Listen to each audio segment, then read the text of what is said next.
Depend on the product, 2% से लेके 15% depend on the product. But general जो tax लगता है 5% लगता है। अब 12.5% एक्साइज हो गई और 5% वैट हो गया, आपको बढ़ना ही नहीं है। वैसा नहीं करो भर के वापिस क्लेम करना है, आपको बढ़ना ही नहीं है। तो पहले तो 17.5% की आपकी ऑटोमेटिकली कॉस्ट आपको कमा गई। Whether you are a manufacturer, whether you are a trader, आप किसी से परचेज करके भी सेल कर रहे हो और आप एक्सपोर्ट कर रहे हो, so you don't need to pay the taxes. ये तो पहला बेनिफिट हो गया। उसके अलावा गवर्नमेंट की अलग अलग टाइप की स्कीम्स है। जैसे समझो कि आप कोई प्रोडक्ट एक्सपोर्ट कर रहे हो और उसमें यूज होने वाला कोई प्रोडक्ट जो है आप रॉ मटेरियल इंपोर्ट कर रहे हो, राइट? अगर इंपोर्ट करते हैं जनरल केस में उसके ऊपर 25-27% ड्यूटी लगती है। पर अगर आप वही प्रोडक्ट जो रॉ मटेरियल हुआ आप एक्सपोर्ट के पर्पज से इंपोर्ट कर रहे हो तो आपको ड्यूटी नहीं बढ़ती। विदाउट इंपोर्ट ड्यूटी आप वो प्रोडक्ट इंपोर्ट कर सकते। दूसरा बेनिफिट, अगर कोई मशीनरी ला रहा है, इंडिया में सबसे ज्यादा ड्यूटी जो लगती है मशीन के ऊपर लगती है, बिकॉज मैन पावर अपने पास इतना सारा है, राइट? अगर मशीन आ जाएगा 10 मैन पावर कम हो जाएगा। अगर कोई मशीन ला रहे हो तो उसके ऊपर भी ड्यूटी लगती है, तो आपको एग्जम्पशन मिलता है। Apart from that there are different kind of schemes. अभी गवर्नमेंट एक सब स्कीम कंबाइन करके स्कीम बना दी है MEIS करके, जिसके अंदर आपको 2% से लेके 5% एक्स्ट्रा बेनिफिट, पर्टिकुलर मार्केट में एक्सपोर्ट कर उसका बेनिफिट अलग से। उसके अलावा there are so many drawbacks, benefits are also available from the customers. और ये ऐसे कोई बेनिफिट नहीं है जैसे एक्सरसाइज के 1.5-2 साल के बाद मिलेंगे। मोस्ट ऑफ द बेनिफिट्स तो ऐसे है आपने एक्सपोर्ट किया 15 दिन में आपके अकाउंट में आ जाएंगे। Everything is online now, everything is online, there is no need to any do more documentation as well, it's everything is online. So अगर आप रफली कैलकुलेट करते हैं 12.5% एक्साइज हो गई, 5% वैट हो गया, 7.5%, और रफ बेनिफिट अगर कैलकुलेट करता हो तो मुझे 60% से लेकर 10% ऐसे कोई प्रोडक्ट का बेनिफिट मिलता है। तो रफली I can save around 25% to 27% cost. जो मैं प्रोडक्ट जो बेच रहा हूं मेरे 25 से 27% की कॉस्ट मिलती है। Again I'm repeating, whether you are a manufacturer, whether you are a trader, whomso you would be, you are eligible to claim this benefit. अगर आप एक्सपोर्ट कर रहे हो तो, अगर आप एक्सपोर्ट कर रहे हो तो you are claiming this benefit.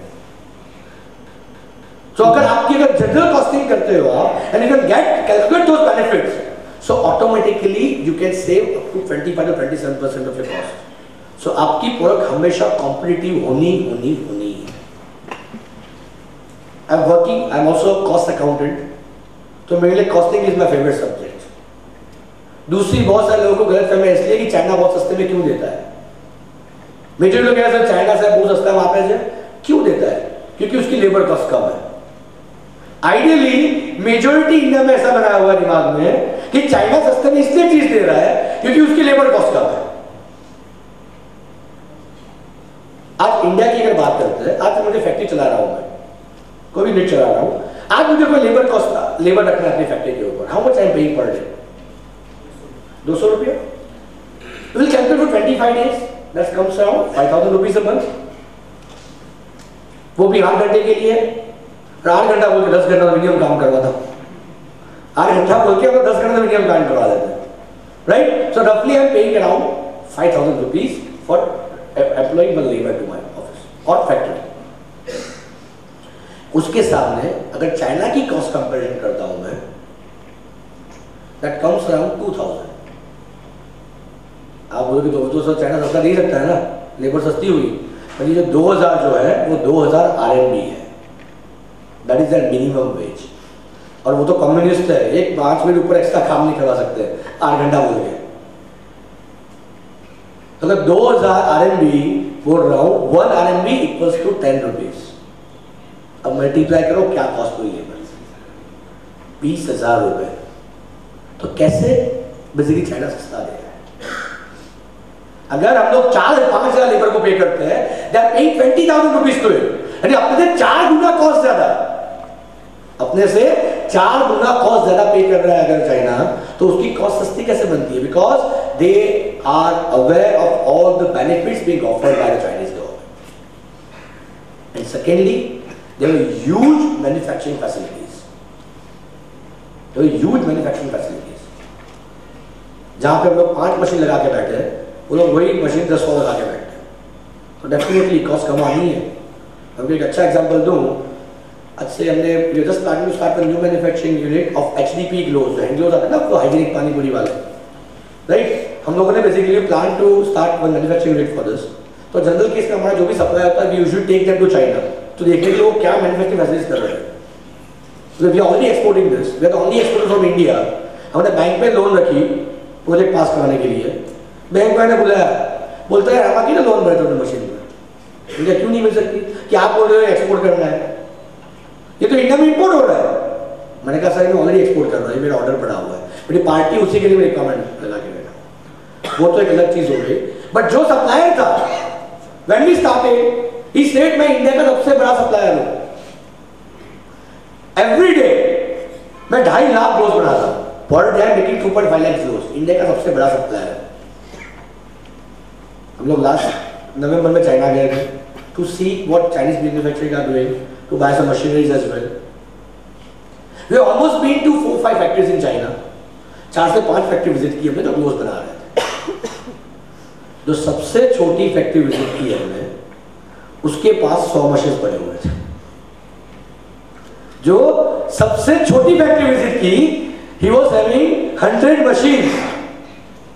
उनका पहला ही वर्ड ये निकला, दीपक भाई सूचिया, वो 5 मशीन आके ना सोचो कि इंडिया का सबसे बड़ा मैन्युफैक्चरर हो, और यहाँ के सबसे छोटा मैन्युफैक्चरर विजिट कर रहे हैं, he is having almost 100 machines।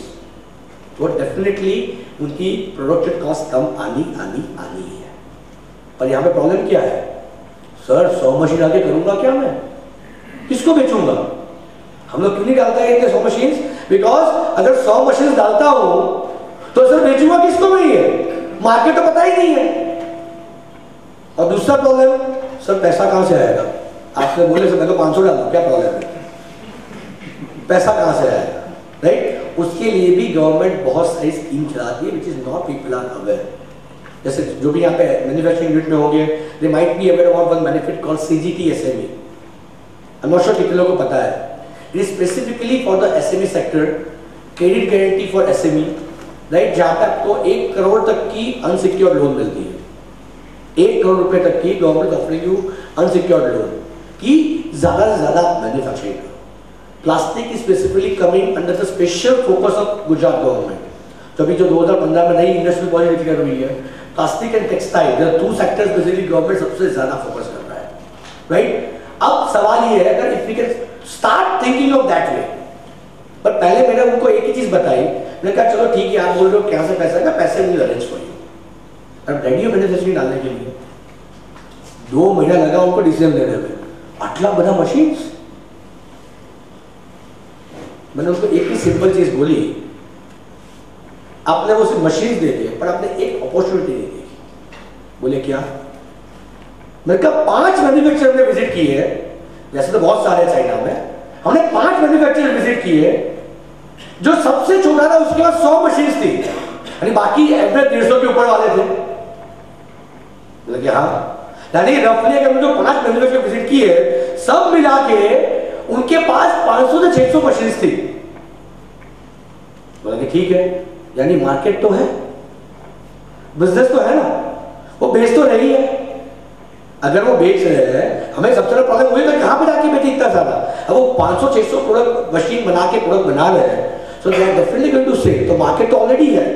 अब हमें वही जानना है कि हम उनके सामने कैसे कॉस्ट इफेक्टिव वे से बना सकते हैं। Where we have a less labour cost, right, हमारी इलेक्ट्रिसिटी कॉस्ट कम है, हमारा ट्रांसपोर्टेशन कॉस्ट कम है, right, government is offering so many benefits, right. अगर ये पूरा एक्सपोर्ट करते हैं, आप नहीं मानोगे, we just trying to start our manufacturing unit for that gloves as well. We are starting with 10 machines initially. China के सामने ऑलमोस्ट 10% कॉस्ट, कम कॉस्ट के ऊपर चीज बेच रहे हैं। जिस कॉस्ट के ऊपर चाइना बेच रहा है उसके 10% कॉस्ट के नीचे हम लोग बेच रहे हैं। That is possible, but when you are aware about the benefits, when you are aware about the जो क्या हो रहा है यहाँ पे बेचना है। हमारे यहाँ पे एसएमई का सबसे बड़ा प्रॉब्लम वही रहता है, सर मैं प्रोडक्शन बढ़ा के कहाँ पे जाऊँ, किसको बेचूंगा, इसी के कारण हम लोग बना नहीं पा रहे हैं। But export is such a business, right, where you have huge market, मैं बड़ा मार्केट नहीं बोल रहा हूँ, I am talking huge market. आप कभी जाके वर्ल्ड मैप देखना, हम लोग कहते हैं गुजरात की सबसे बड़ी सिटी अहमदाबाद है, राइट? किसी को डाउट है उसमें? Biggest city in Ahmedabad. World map में आपको दिखाई भी नहीं देगी। वर्ल्ड मैप के अंदर तो गुजरात दुनिया भरी है, इतनी बड़ी दुनिया है, that is huge business potential आता है। बट कब जब आप ये सब बेनिफिट्स कैलकुलेट करते हो, if you properly do the calculation of the benefits, right, so आपके लिए बहुत इजी है बेसिकली ये सब क्लेम करना। हमारे यहाँ पे वही फोकस है, हर बंदा ये जाने, हर बंदा ये काम करे। अगर वो कॉर्पोरेट कैलकुलेशन के साथ काम करता है तो you can definitely go for the export business. क्योंकि मैं हमेशा मानता हूँ, मैं जैसे मैंने बताया, मैं कोई बिजनेस बैकग्राउंड से बिलोंग नहीं करता हूँ। I started my career with my own. मैं 10 साल से बिजनेस स्टार्ट किया हुआ है, एंड वो भी प्लेसमेंट कंसल्टेंट, क्योंकि पैसे नहीं थे पापा के लगाने के लिए। एंड वी ऑलमोस्ट रीच 40 से ज़्यादा कंट्री में एक्सपोर्ट कर रहे हैं। We almost have 4 branches at present for IIM as well, with a vision to operate at 50 centres by 2020। हम लोग 50 सेंटर्स प्लानिंग कर रहे हैं बाय 2020 तक, कि हर बंदे की ये सोच ले लो। क्योंकि मैं एक चीज हमेशा मानता आया हूं कि देश की सेवा सिर्फ बंदूक लेके बॉर्डर पे जाके करो, वही नहीं है। आप सोचो मैं देश की सेवा सिर्फ बंदूक लेके बॉर्डर पे जाके लड़ाई करूं पाकिस्तान के साथ या बांग्लादेश के साथ या श्रीलंका के साथ, वही देश की सेवा है, वो ऐसा नहीं है।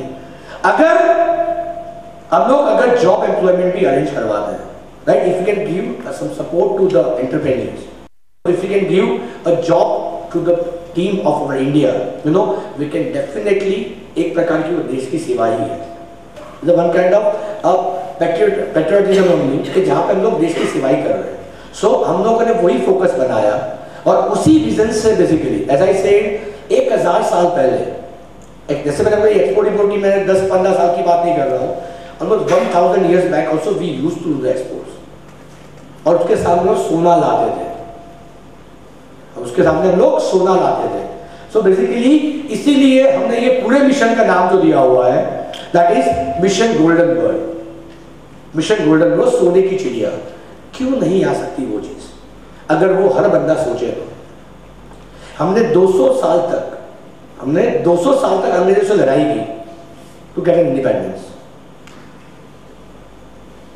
गांधी जी ने 1942 में एक सिंपल सिस्टम चलाई, भारत छोड़ो।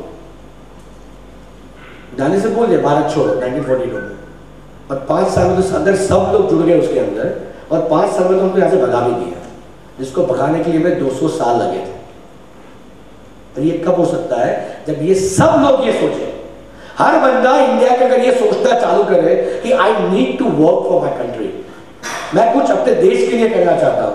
अगर ये हम सोचना चालू करें, राइट, तो हम लोग डेफिनेटली कुछ ना कुछ कर सकते हैं। Because we have almost 65% people are youth, 65%। We are the youngest country of the world जहां पे इतना सारा यूथ अवेलेबल है। अगर हम हमारा फेसबुक या तो व्हाट्सएप पे से टाइम, मैं नहीं कह रहा बंद कर दो, पर अगर जितना टाइम हम फेसबुक या व्हाट्सएप के ऊपर निकालते हैं, उसका अगर सिर्फ 50% टाइम हम यहाँ बाकी सब ट्रेड वेबसाइट्स के ऊपर लगाना चालू कर दें, यू नो, तो हम आराम से बिजनेस कर सकते हैं। Because we have a good communication skills. आपको शायद पता हो, मोदी जी ने बताया था मेडियस करके लेक्चर के अंदर, वो माउस वाला चैप्टर, यू नो, क्योंकि किसी ने वियतनाम में उनसे पूछा कि अभी भी क्या साफ सफाई का देश है क्या ये, कि यहाँ पे बिगल बजाते रहते हैं, सब लोग साफ नाचते रहते हैं। What is it? भाई हम लोग तो उससे भी क्रिकेट हो गए। कैसे कि अब हम क्या, वो माउस चलाते हैं, नहीं वो उंगली चला रहे हैं, पर फर्क ये है कि हमारा ये माउस घूमता है, उसके बाद पूरी दुनिया घूमती है। एंड दैट इज स्ट्रेंथ भी है, दैट इज स्ट्रेंथ भी है। अगर उस स्ट्रेंथ के साथ अगर हम लोग काम करते हैं, राइट, तो हम डेफिनेटली कुछ ना कुछ कर सकते हैं। And that is opportunity requires to understand. मैं हम लोग क्यों इसका गोल्डन बर्ड नाम दिया है, नो, क्योंकि बचपन से, because I am not so, मेरे पेरेंट्स भी सिखाया था, सबके पेरेंट्स सिखाया होगा कि बॉस लाइफ में 10 को आई जो चाहिए, जिंदगी करी जाए। हम लोग हमेशा कहते आए हैं कि